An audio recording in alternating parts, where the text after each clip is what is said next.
नमस्कार दोस्तों, मैं वरुण कुमार फिर से स्वागत करता हूं अपने YouTube चैनल पे। तो आज हम बैंकिंग अवेयरनेस का एक और टॉपिक कवर करेंगे और वो है function of bank. Function of bank मतलब बैंक के कार्य। आप सभी जानते हैं बैंक में क्या क्या कार्य होते हैं, जैसे आप वहां अपना पैसा जमा करते हैं, निकालते हैं, वहां से लोन लेते हैं। तो ये सारे जो काम है वो बैंकों द्वारा होते हैं। तो पहले देखते हैं कि बैंक की परिभाषा क्या है, बैंक का डेफिनेशन क्या है, इसको कैसे डिफाइन करते हैं। तो बैंक एक फाइनेंशियल इंस्टीट्यूशन है, आप सभी जानते हैं। तो bank is a financial institution which accepts deposit from the public for the purpose of investment and repays it to the other customers on demand and grants loan. वही बात कर रहा है कि बैंक जो है आपके डिपॉजिट आपसे आपके पैसों को जमा करता है, दूसरे कस्टमर को इसे देता है, लोन जो ग्रांट करता है अलग अलग कस्टमर को उनके डिमांड के अकॉर्डिंग। शॉर्ट फॉर्म में अगर इसे कहे तो bank is a lawful organisation which accepts deposit and grants loan on demand. इसी बात को यहाँ पे कर रहा है, लेकिन यहाँ पर मैंने ये लॉफुल ऑर्गेनाइजेशन को हाईलाइट किया है, इन दो वर्डों को हाईलाइट किया है।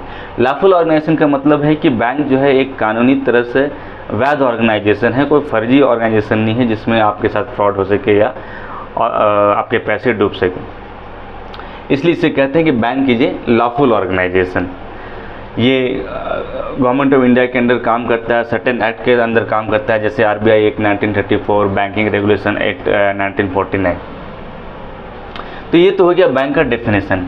अब हम बात करते हैं कि बैंक होते कितने तरह के हैं। तो बैंक को दो तरह से कैटेगराइज किया गया है, एक तो हो गया शेड्यूल बैंक और दूसरा हो गया non schedule bank. Schedule bank का मतलब हो गया कि जो बैंक आरबीआई एक्ट 1934 के second schedule of RBI act 1934 में शामिल किए गए हैं, वो सारे बैंक जो है शेड्यूल बैंक के अंदर आते हैं, शेड्यूल बैंक कहलाते हैं। और जो इसके अंदर नहीं आते हैं, जो इसमें शामिल नहीं किए गए हैं, वो नॉन शेड्यूल बैंक होते हैं। तो शेड्यूल बैंक में होते कौन कौन हैं? तो जितने भी कमर्शियल बैंक हैं, जैसे आपका पब्लिक सेक्टर का बैंक हो गया, प्राइवेट बैंक हो गया, फॉरेन बैंक हो गया, आरआरबी हो गई, स्मॉल फाइनेंस बैंक हो गई, और अभी एक जो नया शामिल किया गया है वो है पेमेंट बैंक।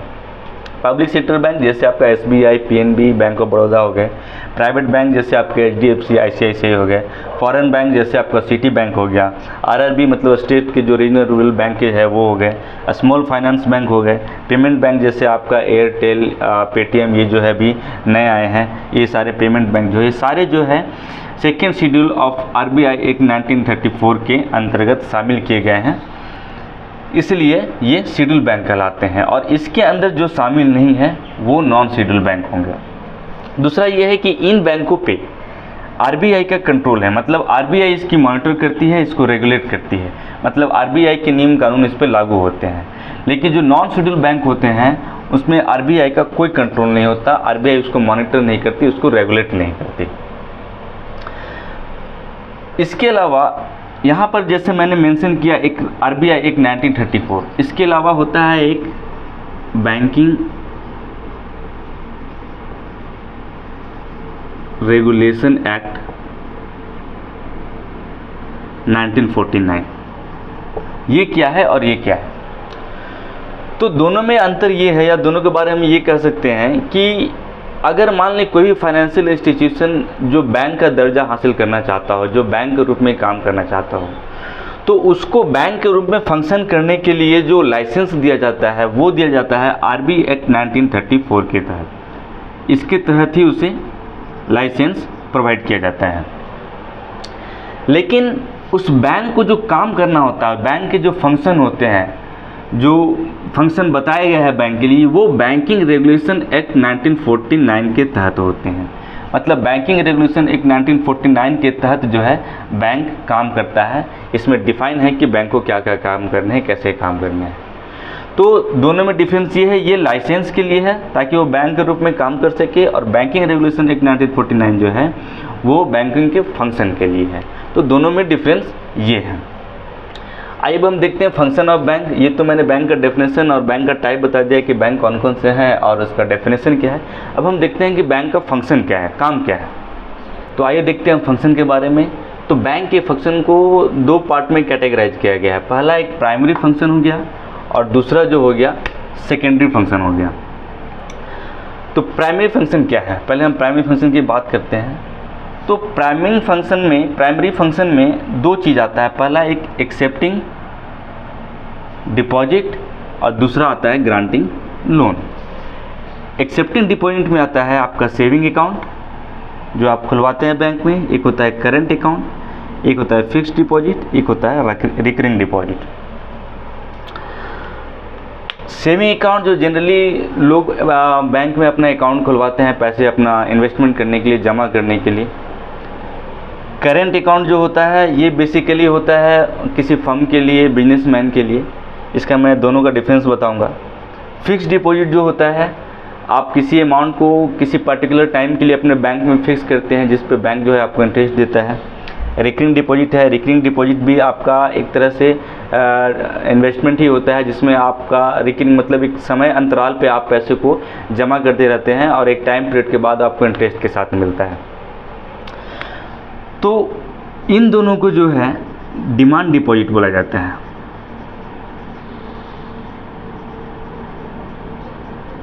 सेविंग अकाउंट और करेंट अकाउंट को, मतलब इसको सेविंग डिपॉजिट या करेंट डिपॉजिट भी कह सकते हैं। और ये जो डिपॉजिट है आपका फिक्स और रिकरिंग, इसको टर्म डिपॉजिट बोला जाता है।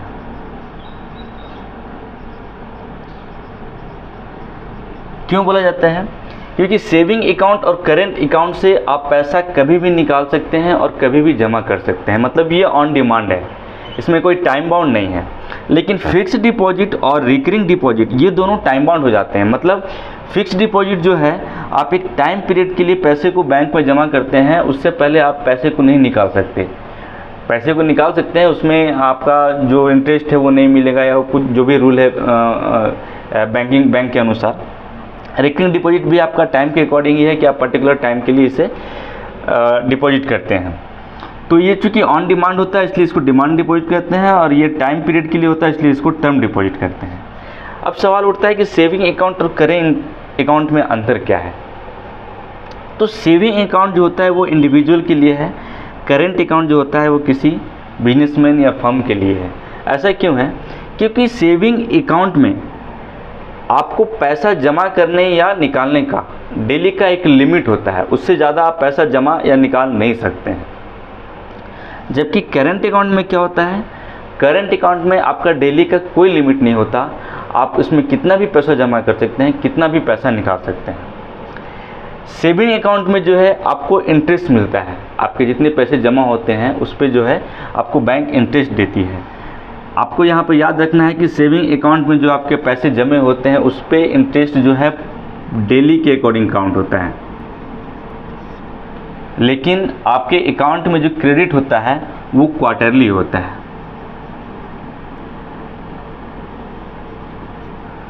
मतलब तिमाही पैसे जमे होते हैं, लेकिन जो इंटरेस्ट का कैलकुलेशन होता है वो डेली बेसिस पे होता है। करेंट अकाउंट में आपको बैंक इंटरेस्ट नहीं देती है, क्योंकि इसमें जो है कोई लिमिट नहीं होता डेली ट्रांजैक्शन का कि आप कितना जमा करेंगे कितना निकालेंगे। ये मैंने बताया भी कि बेसिकली किसी फर्म या बिजनेसमैन के लिए होता है जिनका डेली का अलग ही नीड हो अपने अकाउंट का पैसे का निकालने का या जमा करने का, तो उनके लिए करंट अकाउंट है। सेविंग अकाउंट में क्या है? आपको चेकबुक और पासबुक दो मिलते हैं, लेकिन करंट अकाउंट में चेक तो मिलता है आपको, लेकिन पासबुक नहीं दिया जाता। पासबुक आपको नहीं दिया जाता है। एक अंतर और है सेविंग अकाउंट और करंट अकाउंट में कि करंट अकाउंट में आपको ओवरड्राफ्ट की फैसिलिटी दी जाती है। ओवरड्राफ्ट की फैसिलिटी दी जाती है। ओवरड्राफ्ट होता क्या है? ओवरड्राफ्ट का मतलब है कि आपके अकाउंट में जितना पैसा अगर जमा है उससे ज़्यादा भी आप अगर निकालना चाहे तो भी आप करंट अकाउंट से निकाल सकते हैं। इसको ही ओवरड्राफ्ट फैसिलिटी बोला जाता है, मतलब आपने जमे पैसे से ज़्यादा निकालना। ये फैसिलिटी आपको सेविंग अकाउंट में नहीं दी जाती। ओवरड्राफ्ट फैसिलिटी जब बैंक देता है तो आप अगर एक्स्ट्रा पैसा निकालते हैं अपने अकाउंट से तो उसके ऊपर आपको इंटरेस्ट चार्ज देना होता है बैंक को। तो ओवरड्राफ्ट फैसिलिटी में जितना पैसा आप एक्स्ट्रा निकालेंगे उस पैसे पर आपको बैंक को इंटरेस्ट देना रहेगा। तो ये तो हो गया आपका डिफरेंस सेविंग अकाउंट और करेंट अकाउंट के लिए। अब बात करते हैं प्राइमरी फंक्शन के दूसरे पॉइंट की, जो कि है ग्रांटिंग लोन। ये भी बैंक के प्राइमरी फंक्शन में आता है। तो आप जानते हैं कि बैंक बहुत से टाइप के लोन देती है, जैसे आपके घर बनाने के लिए लोन देती है, कार खरीदने के लिए लोन देती है, पढ़ाई करने के लिए लोन देती है, पर्सनल लोन देती है, बाइक खरीदने के लिए लोन देती है, बहुत तरह का लोन देती है। तो ग्रांटिंग लोन भी जो है बैंक का प्राइमरी फंक्शन में ही आता है। इसमें अगर हम लोन की बात करें तो दो टाइप का लोन हो जाता है, जैसे एक हो जाता है सिक्योर्ड और दूसरा हो जाता है अनसिक्योर्ड। सिक्योर्ड में हो गया जैसे आपका होम लोन, और अनसिक्योर्ड में हो गया जैसे पर्सनल लोन। अब इसका मतलब क्या है? मतलब ये है कि सिक्योर्ड में अगर बैंक अगर आपको होम लोन देती है तो होम लोन देने के एवज में वो कुछ ना कुछ आपसे गिरवी रखवाती है, जैसे ज़मीन का पेपर हो गया। ज़मीन का पेपर आप देते हैं तभी आपको उस पर होम लोन दिया जाता है। लेकिन पर्सनल लोन में आपको कुछ सिक्योरिटी डिपॉजिट नहीं करना रहता बैंक में, इसलिए इसको अनसिक्योर्ड कहा जाता है। और जिसमें आपको बैंक कुछ ना कुछ डिपॉजिट रखवाती है उसको सिक्योर्ड लोन कहते हैं। तो ये हो गया प्राइमरी फंक्शन के दो पार्ट, एक्सेप्टिंग डिपॉजिट और ग्रांटिंग लोन। अब हम चर्चा करते हैं फिक्स्ड डिपॉजिट और रिकरिंग डिपॉजिट के बारे में। तो मेनली है कि फिक्स्ड डिपॉजिट का जो मिनिमम अमाउंट कितना है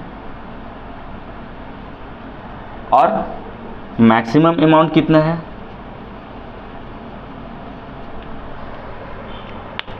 और इसका मिनिमम पीरियड कितना है, मिनिमम टाइम या पीरियड कह सकते हैं, और मैक्सिमम कितना है। हम पहले फिक्स्ड डिपॉजिट की बात कर रहे हैं। तो फिक्स्ड डिपॉजिट में मिनिमम अमाउंट है आपका 1000 रुपीज़, इससे कम आप जमा नहीं कर सकते। मैक्सिमम का कोई लिमिट नहीं है, मैक्सिमम आप कितना भी जमा कर सकते हैं। इसका मिनिमम पीरियड है 7 डेज, मतलब कम से कम आपको 7 दिन के लिए जमा करना होगा, और इसका मैक्सिमम पीरियड है 10 ईयर्स। ये हो गया फिक्स्ड डिपॉजिट का मिनिमम और मैक्सिमम अमाउंट एंड मिनिमम और मैक्सिमम पीरियड। अब बात करते हैं हम रिकरिंग डिपॉजिट की, इसको मैं यहाँ ले जाता हूँ। तो इसका मिनिमम अमाउंट और मैक्सिमम अमाउंट, इन दोनों का कोई लिमिट नहीं है। आप कितना भी मिनिमम कर सकते हैं और कितना भी मैक्सिमम कर सकते हैं। इसके अगर हम टाइम की बात करें पीरियड का, तो मिनिमम पीरियड हो गया इसका 6 मंथ है, मैक्सिमम पीरियड हो गया इसका 10 ईयर्स। तो फिक्स्ड डिपॉजिट का मिनिमम अमाउंट हो गया 1000, मैक्सिमम का कोई लिमिट नहीं है। मिनिमम पीरियड हो गया 7 डेज, मैक्सिमम हो गया 10 ईयर्स। रिकरिंग डिपॉजिट के लिए आपका मिनिमम और मैक्सिमम अमाउंट का कोई लिमिट नहीं है। पीरियड हो गया मिनिमम इसका 6 मंथ और मैक्सिमम पीरियड हो गया इसका 10 ईयर्स। तो ये तो हो गए आपके प्राइमरी फंक्शन। आइए अब चर्चा करते हैं सेकेंडरी फंक्शन के बारे में। तो सेकेंडरी फंक्शन में भी दो हैं, एक तो हो गया आपका एजेंसी फंक्शन, एजेंसी जो है एजेंट वर्ड से लिया हुआ है, दूसरा जो है यूटिलिटी फंक्शन। तो एजेंसी फंक्शन में क्या आता है? तो एजेंसी फंक्शन में आता है आपका transfer of fund, collection of cheque, periodic payments, जैसे आप electric bill, telephone bill pay करते हैं, ये हो गया आपका एजेंसी फंक्शन। यूटिलिटी फंक्शन में क्या है? Locker facility, internet banking, ATM cum debit card facility. Locker facility मतलब आप बैंक में अपना लॉकर फैसिलिटी मतलब बैंक में आप अपना लॉकर फैसिलिटी अवेल करते हैं अपने ऑर्नामेंट्स को या किसी पेपर्स को रखने के लिए। इंटरनेट बैंकिंग जो आजकल मैक्सिमम लोग यूज करते हैं बैंकिंग के कामों के लिए। एटीएम कम डेबिट कार्ड या इसके बारे में आप सभी जानते ही हैं। तो ये जो है यूटिलिटी फंक्शंस में आता है। और एजेंसी फंक्शन में ट्रांसफ़र ऑफ फंड, जैसे आप अपना फंड, अपना पैसा जो है एक बैंक से दूसरे बैंक को ट्रांसफ़र करते हैं। तो कलेक्शन ऑफ चेक हो गया, पीरियोडिक पेमेंट्स हो गए। तो ये सारे जो फंक्शन हैं वो सेकेंडरी फंक्शन में आते हैं। तो ये हो गए आज का टॉपिक फंक्शन ऑफ बैंक के बारे में कि बैंक के क्या क्या फंक्शन है। बैंक के डेफिनेशन के बारे में हमने चर्चा की और बैंक के टाइप के बारे में चर्चा की। तो आशा करता हूँ आपको ये मेरा वीडियो अच्छा लगा होगा। अगर अच्छा लगा तो प्लीज़ लाइक और सब्सक्राइब ज़रूर कीजिएगा और कमेंट करके भी मुझे बताइएगा। मिलते हैं नेक्स्ट वीडियो में एक और इंटरेस्टिंग टॉपिक के साथ। तब तक के लिए धन्यवाद।